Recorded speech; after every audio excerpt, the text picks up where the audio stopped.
Hi there. All right, we're going to continue reviewing elements of poetry. So you're going to be seeing this little anchor chart throughout the rest of the week, and what I'm going to be doing is I'm just going to keep going over each one of these with you, and then later on in the day we'll pick one to really focus on, okay? So let's get started. Elements of poetry. We have rhyme. Go ahead and say the word rhyme. Good job. Repetition. Try saying the word repetition. Good.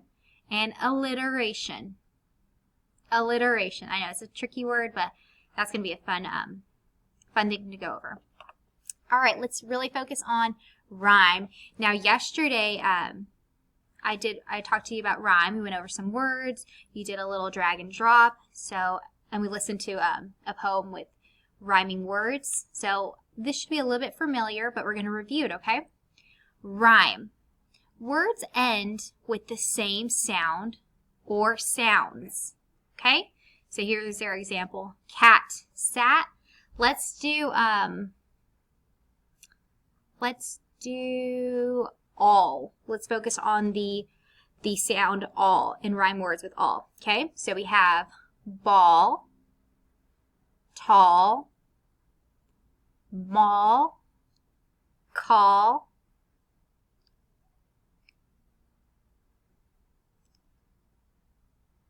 y'all.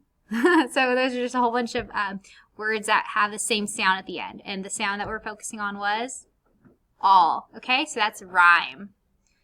Okay, repetition.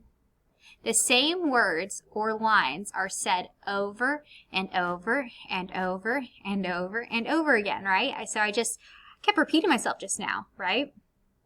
All right, so that's what repetition is. You just keep, you're reading something that has the same lines or words that are said over and over again. Now, something to point out, and we'll talk about it a little bit more when we go over repetition, is you're not going to always read a poem or book that says it like this over and over and over and over again. You might read a poem where it says and over in one line, and then you go down a couple lines and over. It doesn't have to be back to back. It can be on the next page or a few lines down, okay? That might be a little confusing, but when we get to repetition, I'm going to show you, and I'm going to have a book that is a good example of repetition, okay? So we'll get into that a little bit more later. Alliteration.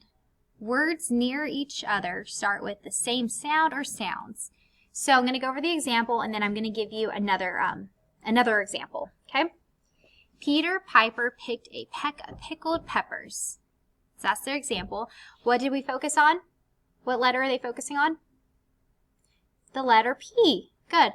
Now let's say another one. All right, I have an example. This is a new one for me, but I'm going to say it, and I would like for you to focus. Think of the word or the letter that they are focusing on. 3 gray geese in a green field grazing. Gray were the geese, and green was the grazing. This is a 3 gray geese by Mother Goose. Okay, I'm going to say it again.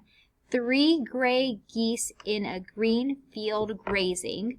Gray were the geese, and green was the grazing. What letter were they focusing on?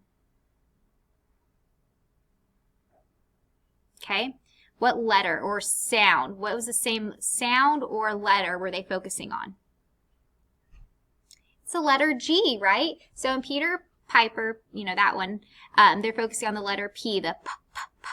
Now in this one, the 3 gray geese, they're focusing on the grr, the blend grr. For example, gray, green, grazing. Okay? All right, so I hope you like this little review over elements of poetry. Here in a little bit, we'll focus on one of these and really get more into detail with that one. Okay? Okay, bye.